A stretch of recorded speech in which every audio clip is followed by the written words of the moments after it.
Assalamualaikum. Waalaikumsalam. Apakah ini benar dengan Mbak Anissa? Iya, betul saya sendiri. Oke. Apakah suara saya sudah terdengar dengan jelas, Mbak? Ya, sudah jelas. Baik, syukurlah. Ya, alhamdulillah setelah menunggu timing yang tepat ya, Mbak ya, akhirnya kita bisa bertatap maya walaupun dengan konseling secara daring. Bagaimana kabarnya Mbak Anissa? Hmm, Alhamdulillah, untuk kabar sehat-sehat aja. Tapi akhir-akhir ini apa ya, lagi butuh konseling.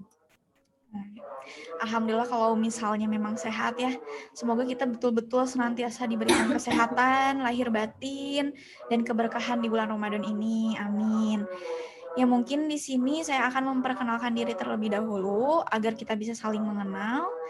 Nama saya Syifa, saya salah satu konselor dari Lembaga Positif Guide Cyber Counseling Indonesia. Dan sekarang silakan Mbak Anissa bisa memperkenalkan diri, nama, usia, dan juga asal daerah. Nah, baik, terima kasih. Perkenalkan, nama saya Ansa. Saya usianya 23 tahun, asal saya dari Jakarta. Oke, Jakarta. Baik, Mbak Anissa lebih nyaman dipanggil Mbak, Teteh, atau mungkin ada sapaan lainnya? Boleh Mbak juga, nggak apa-apa. Kebetulan juga saudara banyak yang orang Jawa, jadinya sering dipanggil Mbak. Nggak apa-apa. Oke, baik kalau begitu Mbak Anissa ya. Sebelum kita memulai konseling, saya ingin bertanya terlebih dahulu, apakah sudah nyaman dengan posisi konseling seperti ini Mbak, melalui Zoom?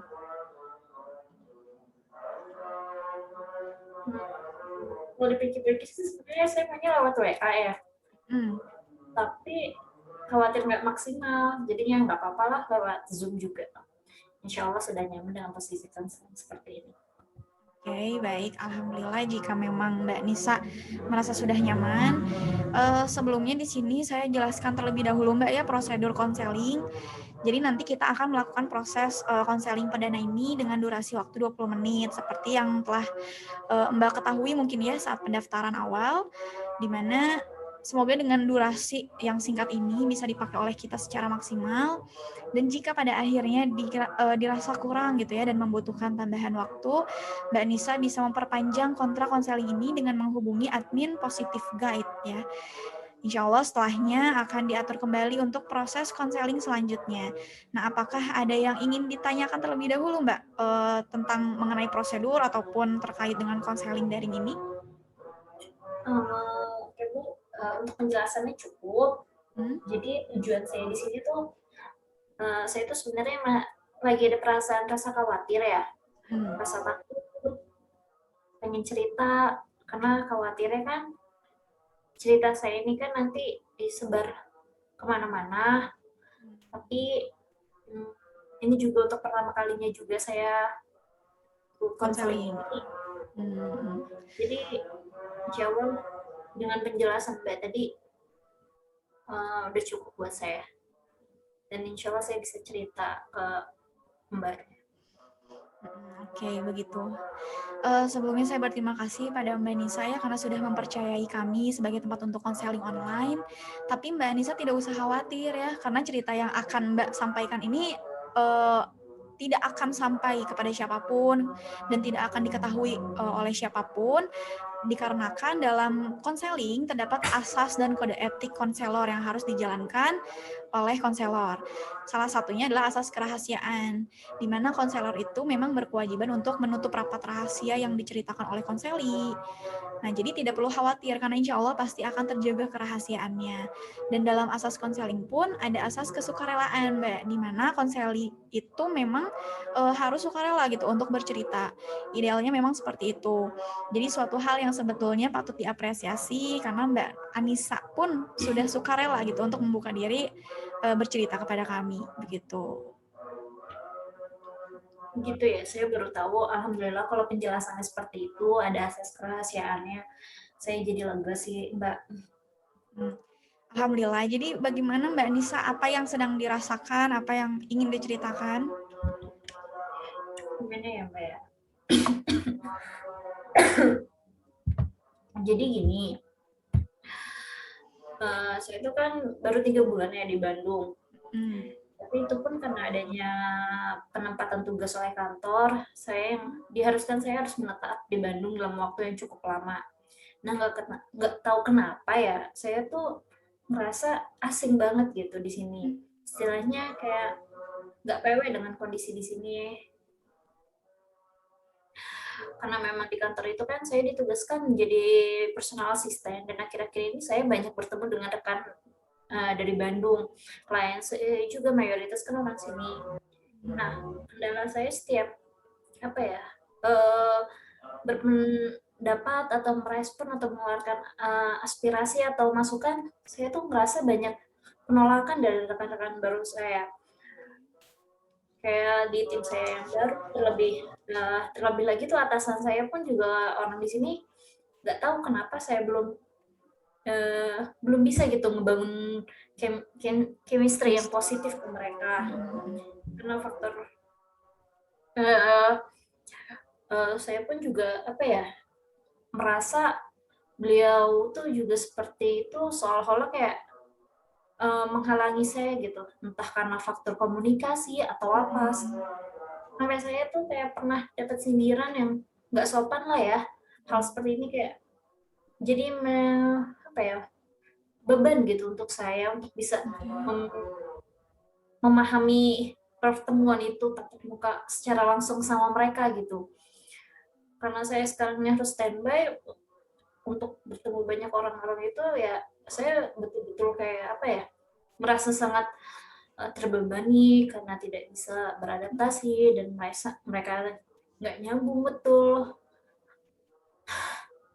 nggak nyambung, kayak merasa sangat apa ya, susah juga saya ngejelasin ya. Saya jadi bingung sendiri gitu, apa yang harus saya lakuin, sedangkan saya nggak mau ke depannya seperti ini terus gitu loh Mbak.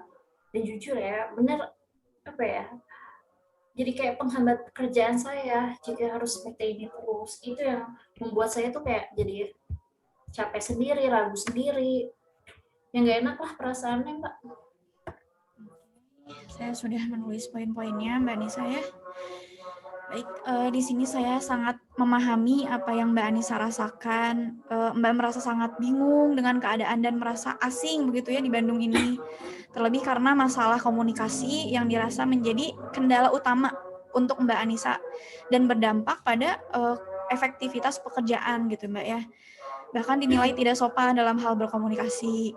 Bisa dibilang Mbak Anissa ini sedang mengalami culture shock. Begitu Mbak ya? Iya sih, bener, Hmm. bener banget.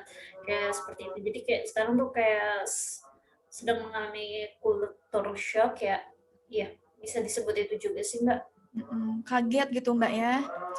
Baik, sekarang saya mau bertanya Mbak, apakah Mbak Anissa ini sudah pernah mencoba mengkomunikasikan hal ini kepada yang bersangkutan? Maksudnya, apa betul rekan-rekan Mbak itu merasa tidak nyaman, terutama dalam hal berkomunikasi dengan Mbak, ataukah mungkin hanya perasaan Mbak Anissa saja? Gimana ya? Jadi gini, sejujurnya saya itu tipe orang yang sulit peka, apalagi dalam hal perasaan orang lain. Itu bukan saya banget lah. Jadi kurang lebih seminggu yang lalu itu ya, eh, saya kaget karena dikirim notice animo kayak misterius di meja kerja saya, dan isinya menyebutkan bahwa ia mengungkapkan unek-unek pada saya selaku perwakilan dari beberapa teman yang merasakan hal yang sama, di mana menurut mereka saya tidak berpikir dulu dalam berbicara dan bertindak, semuanya tidak menghargai mereka, tidak punya perasaan gimana ini. Di situ saya bacanya juga shock, karena selama ini saya tidak merasa seperti itu ya Mbak. Saya merasa selama ini baik-baik aja dengan rekan-rekan saya yang di kota Jakarta. Dulu saya juga biasa aja, dan tidak ada yang saya ubah dalam diri saya seperti yang bertindak apa ya, tidak ada arah yang lebih buruk lah. Saya nggak ngerasa begitu, makanya di sini saya bingung banget kenapa seakan-akan mereka sangat sensitif kalau saya bertindak apa yang salah dalam diri saya. Ya, dan saya ingin tuh tidak seperti ini terus. Khawatir saya memang selama ini kan khawatir menyakiti orang lain secara nggak sadar, dan pengennya bisa merubah hal tersebut. Maksudnya bagaimana sih, gimana sih mereka itu, saya harus seperti apa gitu.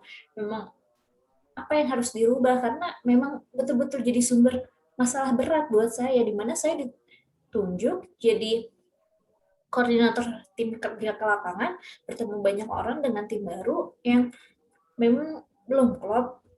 Bagaimana saya bisa menjalankan tugas-tugas saya secara maksimal kalau seperti itu? Saya belum bisa adaptasi dengan mereka, mereka belum bisa menerima saya secara utuh. Kayak gitu. Ya, baik ya, di sini saya paham betul dan malah merasa apa ya, bahwa ternyata Mbak Anissa ini malah menurut saya itu pribadi yang sebetulnya sangat bijak loh Mbak. Melihat adanya ketidaknyamanan, Mbak memilih untuk tetap fighting gitu ya, bukan flight atau lari dalam menghadapinya gitu, bukan lari tapi menghadapi betul-betul masalah ini. Bahkan di sini Mbak ikhtiar mencari tahu penyebab akar permasalahan ini tuh sebetulnya apa dan betul-betul ingin menyelesaikan dengan merubah apa yang bisa dirubah dalam diri Mbak Anissa. Suatu yang sebetulnya sangat sulit gitu menurut saya loh Mbak dilakukan oleh seseorang. Tapi jika ada niat yang kuat seperti Mbak Anissa ini dari dalam diri, pasti insya Allah bisa menghadapinya gitu. Ya, betul. Baik, di sini kita akan bersama-sama berupaya untuk mencapai perubahan itu, Mbak ya.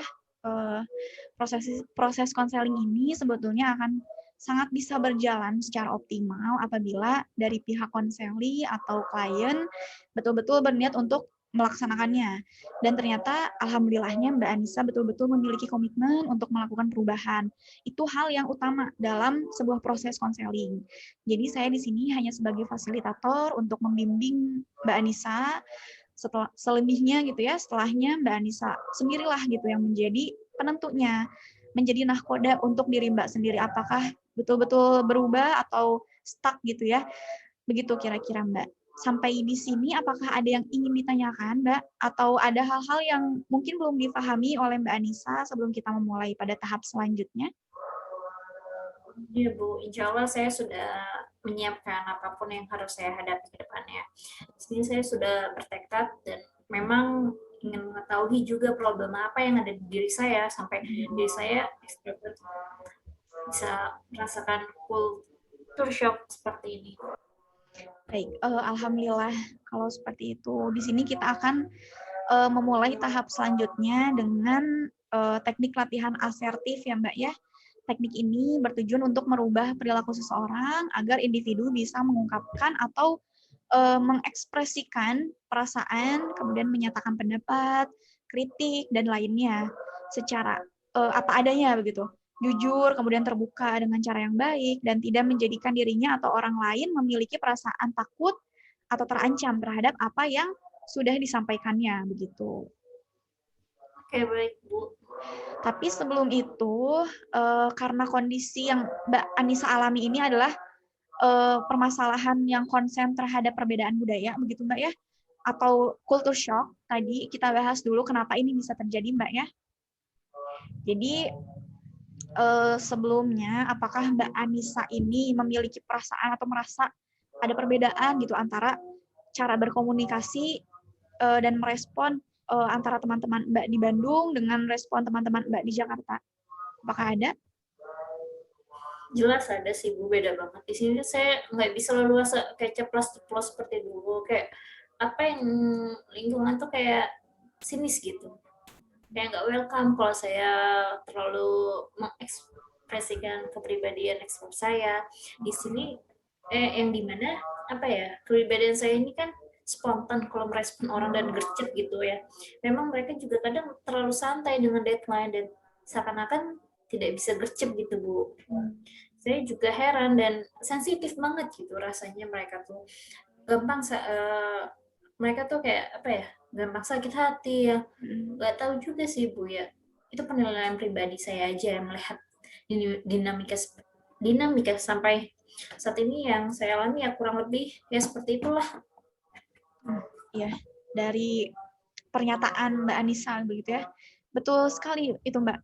Memang kalau ditelisik gitu ya, stereotip orang Bandung, mungkin lebih tepatnya orang Sunda yang ada di Bandung begitu ya. Memang mereka tuh memiliki karakteristik yang halus gitu ya, sensitif, perasa, dan ayu, dalam artian ayu itu anggun gitu. Jadi mungkin memang apa ya, kayak putri Solo mungkin ya jatuhnya. Jadi Mbak Anissa yang berasal dari Jakarta, yang bahkan dari keluarga Betawi Tulen gitu ya, pasti greget kadang jika melihat ada orang yang tidak gerak cepat dan sangat perasa begitu, pasti. Kurang lebih seperti itu, dan kultur shock ini sangat wajar, Mbak. Karena rata-rata orang-orang itu pasti mengalaminya dengan kondisi yang pastinya berbeda-beda setiap orang saat mereka merantau dan menjadi kaum minoritas di daerah tersebut. Dan ini pun sedang dialami oleh Mbak Anissa. Ini sebuah challenge menurut saya yang sebetulnya bisa menjadi ajang upgrading diri untuk Mbak. Saya melihat Mbak Anissa ini bukan bukan orang yang pasrah gitu ya, bukan orang yang putus asa gitu ya, dan lari gitu jika ada masalah. Dan ini momen yang sangat tepat gitu menurut saya apabila Mbak Anissa mampu melewatinya.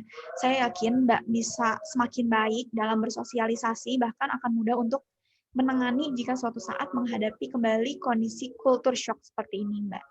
Begitu kira-kira.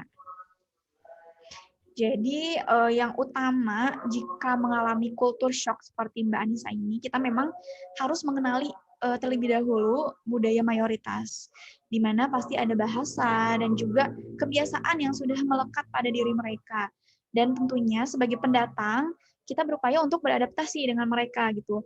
Tapi disinilah, poin yang tepat itu bukanlah mengganti budaya asli kita dengan budaya baru, tapi seperti menambah satu sisi budaya gitu Mbak, dalam diri kita untuk menjadi support system menjalankan hari-hari sebagai seorang minoritas di daerah itu, begitu.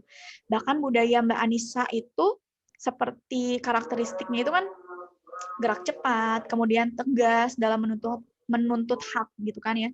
Bisa menjadi sebuah prestasi loh Mbak, kalau bisa diaplikasikan dengan tepat. Nah, itu sebuah kelebihan yang Mbak Anissa miliki, bahkan bisa menjadi role model yang baik gitu bagi rekan-rekan Mbak gitu. Jika memang culture shock ini sudah dilewati dengan baik begitu. Oke, nah, di sini saya mulai paham dan udah mulai mantap apa yang Mbak bicarain dan pahamlah gimana orang-orang di sini dan apa yang harus saya perbuat sebaiknya. Nah, kalau Mbak tahu ya, sebetulnya orang Sunda itu tipikal yang sebetulnya mereka ramah sekali gitu, mudah senyum gitu ya, tapi karena perasa gitu ya, highly sensitive person gitu ya, jadi memang mereka itu menilai jika ada orang yang cara berkomunikasinya itu terlihat agresif atau ceplas-ceplos, akan menyeratkan tidak sopan gitu, terkesannya itu tidak ramah kepada mereka, walaupun padahal orang tersebut ya kayak Mbak Anissa gitu ya, ini merasa biasa saja kan ya. Nah, mungkin disinilah problem yang Mbak Anissa rasakan saat ini.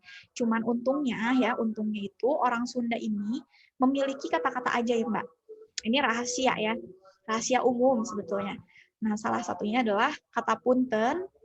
Nah, punten ini dipakai saat orang ingin menyampaikan maaf atau permisi atau meminta izin kepada orang lain. Nah, itu memakai kata punten. Dan kata ini memang sangat penting gitu, karena bisa merubah cara pandang orang Sunda melihat sesuatu yang dirasa tidak sopan seperti yang tadi menjadi tiba-tiba akrab aja gitu kalau misalnya ada kata itu gitu. Begitu pula dengan kata hatur nuhun atau nuhun pisan, nuhun yang artinya terima kasih gitu. Nah, kata-kata itu bisa menolong Mbak Anissa sebetulnya dalam melakukan interaksi dengan orang-orang Sunda di sini untuk bisa memberi kesan friendly atau menyeratkan lebih akrab gitu, Mbak. Ya Allah, saya kayak, ya bener juga sih ya. Selama ini penilaian saya tuh ya kayak kegok aja gitu berkata kayak gitu. Dan malu juga karena belum terbiasa bicara Sunda kayak aneh gitu. Nanti saya coba deh Bu. Ini benar-benar ngebuka pandangan saya banget terhadap orang-orang di sini. Karena saya pikir yang negatif gitu tentang mereka ya. Karena apa ya, mereka yang menganggap saya seperti ini dan saya nggak bisa lah melihat mereka yang kayak gitu. Ya saya udah biasa kayak gini. Jadi ya mungkin karena kebiasaannya juga sih. Ya, jadi kadang memang ya begitu Mbak, ada hal-hal yang harus kita perdalam gitu ya, terutama dari segi budaya dan kebiasaan orang-orang di luar kita. Setelah kita sudah berupaya memahami mayoritas, insya Allah akan ada feedback balik dari mereka, feedback positif gitu ya, sedikit demi sedikit gitu. Tapi pasti, yaitu mereka akan memahami kita juga gitu sebagai kaum minoritas. Kenapa? Karena sudah ada terjalinnya keakraban dari awal yang tadi itu, sudah dibangunnya keramahan, keakraban, begitu kira-kira Mbak. Ya, I see. Oke, oke. Di sini saya paham. Nah, cuma aplikasinya itu gimana? Ini kan PS juga ya. Karena saya nggak tahu gimana harus mengawalinya. Nah, nah di sini pada latihan ini saya akan memakai teknik modeling dalam latihan asertif ini. Eh, di mana Mbak Anissa akan memposisikan diri sebagai teman Mbak Anissa di kantor dan saya selaku konselor akan mencontohkan menjadi Mbak Anissa yang merespon sesuatu dengan sesuai begitu. Bisa dipahami Mbak teknik modeling ini? Oke, oke. Biasanya dalam hal apa nih Mbak yang sering terjadi konflik antara Mbak Anissa dan rekan kerja Mbak Anissa? Kan saat ini kan lagi ada project baru yang deadline-nya singkat ya, Mbak. Hmm. Saya tipe orang yang nggak mau kalau lihat orang tuh ngerjainnya lelet. Suka greget sendiri gitu loh kalau ada orang yang ngerjainnya lelet. Nah, bawaannya kayak apa ya? Susah juga saya ngejelasinnya. Tapi kenapa mereka tuh yang bikin saya kesel lelet, sedangkan saya orangnya pengennya gercep dan spontan gitu, tek tek tek tek gitu. Tapi mereka Okay. ya tung gitu. Saya kesel di situ. Karena tadi ya balik lagi ke stereotip tadi ya yang orang Sunda itu memang ayu gitu ya, anggun seperti Putri Solo gitu ya. Walaupun tidak semua tapi mayoritas seperti itu. Baik, di sini saya akan mempraktikkan seolah-olah saya ini Mbak Anissa ya. Sudah siap Mbak? Ya, saya akan modeling. Halo, gimana kabarnya? Punten mau tanya, tugas kelompok bagian kamu belum kamu kerjain ya? Kalau udah, bisa dikirim ke saya ya. Nuhun. Nah, sekarang coba Mbak Anissa merespons bagaimana teman Mbak jika ditanya seperti itu. Bingung juga sih ya. Karena biasanya saya langsung to the point. Kayak ini kerjain, ini udah selesai, kumpulin udah selesai gitu. Sekarang kayak aneh gitu. Respon mereka juga kan nggak enak. Jadi kayak disembunyiin banyak alasannya. Gitu. Tidak apa-apa, Mbak. Nah, ini salah satu proses konseling gitu ya, di mana Mbak Anissa sudah merasakan sendiri kata punten tadi itu menyiratkan keramahan gitu. Mbak Anissa bisa menjawab semampunya saja, nggak apa-apa. Saya ulang kembali ya pertanyaan tadi. Mbak Anissa menjawab saja dengan semampu Mbak Anissa. Halo, gimana kabarnya? Punten mau tanya, tugas kelompok bagian kamu belum kamu kerjain ya? Kalau udah, bisa dikirim ke saya ya. Nuhun.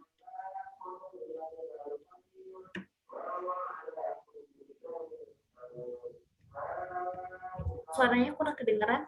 Tadi gimana, Mbak? Oke, saya ulang ya.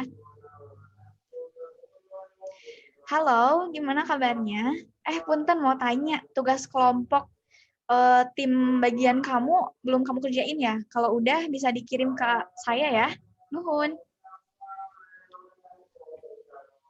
Oke. Oke, kurang lebih kayak gitu saya masih belum terbiasa. Oke, nggak apa-apa. Mungkin seolah-olah Mbak Anissa sudah menjawab ya, aduh maaf ya, nanti aku kerjain, maaf banget atau apa mungkin ya. Gak apa-apa ya pakai bahasa kayak gitu aja ya. Oke, nggak apa-apa. Saya menjadi Mbak Anissa lagi ya. Kenapa? Apakah ada kendala dalam mengerjakannya? Apa kamu sakit atau kuota kamu habis mungkin sehingga kamu tidak bisa mengerjakannya kemarin? Atau kenapa? Kalau ada kendala kamu bisa minta bantuan aku ya. Di sini kan aku koordinator tim kita. Di sini kita satu tim, satu project. Kalau butuh bantuan, kamu bisa bilang ke aku ya. Apa ya? saya sadar sih respon yang tadi Ibu kasih itu betul-betul nenangin banget gitu. Sedangkan selama ini kan saya sendiri nggak pernah yang gitu kondisi teman-teman, apakah mereka ada kendala kah atau tidak, dan dalam pikiran sendiri kan saya kan suka gercep gitu, nggak, dan menganggap mereka tuh kayak males, nggak guna gitu dan lain-lainnya. Saya suka langsung memperhatikan gitu kesalahan saya sendiri ke mereka Jadi tanpa nanya gitu gimana kabar mereka, ya udah sejalannya aja gitu. karena tadi spontan itu Mbak ya, sebetulnya Ya, bagus sih, sebetulnya bagus, sikap spontan itu sangat diperlukan gitu ya. Apalagi yang untuk koor-koor gitu kan, ketua-ketua itu memang harus spontan gitu. Masya Allah sih, tidak apa-apa Mbak. Itu hal yang wajar, sebuah proses kesadaran yang insya Allah untuk kedepannya bisa membangun terus sikap asertif ini dalam diri Mbak Anissa seperti tadi. Mbak Anissa bahkan bisa langsung menyadari hal tersebut gitu ya, langsung peka gitu. Jadi Mbak Anissa ini sebetulnya dibalik sikap yang melekat pada diri Mbak Anissa seperti tadi spontan atau apa adanya gitu ya, atau dinilai tidak memperhatikan gitu ya, tidak menghargai. Mbak Anissa itu mempunyai empati sebetulnya yang memang harus terus diekspresikan gitu, menurut saya gitu. iya betul sih. Saya menyadari dan memahami hal-hal tersebut. Baik, nah sekarang kita lanjutkan lagi ya Mbak ya. Di sini Mbak Anissa tadi sudah menyimak bagaimana saya merespon sebagai Mbak. Sekarang giliran Mbak Anissa yang menjadi diri Mbak Anissa sendiri. Saya mencoba menjadi rekan Mbak Anissa di kantor.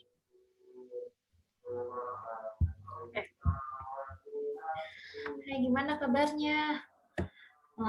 Punten mau tanya, tugas kelompok bagian kamu udah dikerjain belum ya? Kalau udah, kok saya nggak cocok ya? Bisa dikirimkan ke saya, deadline-nya udah bentar lagi habis. Nuhun, gitu. Oke. Aduh, maaf ya, nanti aku kerjain deh beneran. Maaf banget. Kenapa? Apakah ada kendala dalam mengerjakan? Apa kamu sakit atau kuota kamu habis sehingga kamu tidak bisa mengerjakan kemarin? Atau kenapa? Kalau ada kendala, kamu bisa minta bantuan aku ya. Di sini kan kita satu tim, satu project. Kalau butuh bantuan, kamu bisa bilang ke aku. Oke, sudah bagus Mbak. Di sini Mbak Anissa bisa merasakan gitu ya perbedaan interaksi gitu jika menggunakan bahasa mayoritas di sini atau bahasa asli Sundanya gitu, terlebih mereka punya kata ajaib gitu ya, seperti yang tadi saya sudah jelaskan, yaitu punten dan hatur nuhun atau nuhun pisan gitu ya. Insya Allah jika diawali dengan seperti itu Mbak, lebih mudah gitu untuk membangun interaksi yang asalnya kaku menjadi akrab kepada mereka gitu ya, kepada mayoritas orang Sunda di sini. Ya benar ya, semoga saya bisa mengaplikasikan buat kedepannya dan lebih membuka diri juga untuk ramah ke mereka. Iya Mbak, amin. Mbak Anissa bisa mengeksplor kebiasaan, mencari-cari tahu lagi gitu ya, apa ya, kebiasaan, kemudian etika, budaya Sunda lainnya gitu untuk menjadi support system dalam membangun hubungan dan beradaptasi di sini. Apalagi Mbak Anissa ini kan pasti akan stay di Bandung itu lumayan lama ya karena ada pekerjaan tadi, dan latihan komunikasi tadi itu bisa dilakukan secara mandiri Mbak oleh Mbak Anissa di rumah untuk melatih terbentuknya sikap Oke, siap Bu. asertif, terutama pada rekan-rekan di sini ya, terutama meng-highlight kata-kata tadi, kata-kata ajaib tadi seperti punten, hatur nuhun, seperti itu. Siap. Alhamdulillah ya, sepertinya sesi konseling hari ini bisa kita cukupkan sampai di sini Mbak Anissa ya, karena ternyata waktunya pun telah usai dan alhamdulillah kita sudah menjalankan konseling hari ini dengan waktu yang sudah ditentukan, sudah pas. Bagaimana Mbak sekarang perasaannya? Apakah sudah lebih baik? Apakah sudah lebih lega setelah melakukan proses konseling ini? Alhamdulillah udah jauh lebih baik ya, karena kan sekarang dari apa yang dirasain sekarang, saya dapat ini baru juga, karena memang permasalahan saya ini kan kompleks ke culture shock. Setidaknya saya telah menemukan titik terangnya untuk kedepannya harus bagaimana, sikap saya harus bagaimana, dan saya dan saya bisalah kembangkan itu sendiri karena sudah mendapatkan pencerahan juga. Nah, kita memang sisi lain, apa ya, asertif gitu, saya kurang juga dan gimana untuk mengoptimalkannya. Eh, Mbak Anissa bisa terus latihan asertif mandiri tadi ya di rumah, di kamar mungkin. Dan kunci dari latihan asertif ini adalah posisikan diri kita itu sebagaimana rasanya sih jika kita itu yang berada di kondisi orang itu gitu. Nah, setelah itu kita akan dapat melatih diri seperti self talk gitu ya, modeling tadi untuk goals-nya itu agar kita semakin paham bagaimana sih merespon untuk menghindari judgement kepada orang lain, tetapi bertanya terlebih dahulu gitu seperti tadi. Selipkan empati seperti bertanya kabar, kemudian bagaimana kondisi orang tersebut, bagaimana sih perasaan kita jika diri kita yang di posisi orang tersebut, begitu Mbak. Oke, ya. Duh, benar-benar saya makasih banget untuk konselingnya. Alhamdulillah banget saya dapat gambaran juga dan bisa lebih rileks rasanya menghadapi kondisi kayak gini. Ya, saya benar-benar terima kasih banget. Ya, sama-sama Mbak Anissa, terima kasih kembali karena telah mempercayai kami dalam melakukan konseling ini. Nanti kita bisa sama-sama evaluasi terkait perkembangan latihan asertif ini Mbak ya. Dan jika Mbak ingin konsultasi kembali, silahkan saja bisa mendaftar ulang kembali. Lembaga kami sangat welcome untuk siapapun yang ingin melakukan sesi konseling, terutama konseling online di masa pandemi ini. Ya Bu, alhamdulillah karena ada lembaga positif juga apa ya memberikan layanan daring seperti ini, terutama seperti saya yang harus bekerja di tengah pandemi. Alhamdulillah saya sangat-sangat kebantu untuk sesi konseling ini. Oke, Mbak, sebelumnya saya makasih banyak untuk semuanya, untuk arahannya. Saya izin pamit duluan. Ya, Karena terima masih ada kasih juga Mbak kerjaan. ya. Iya. Yuk. Assalamualaikum. Waalaikumsalam warahmatullahi wabarakatuh.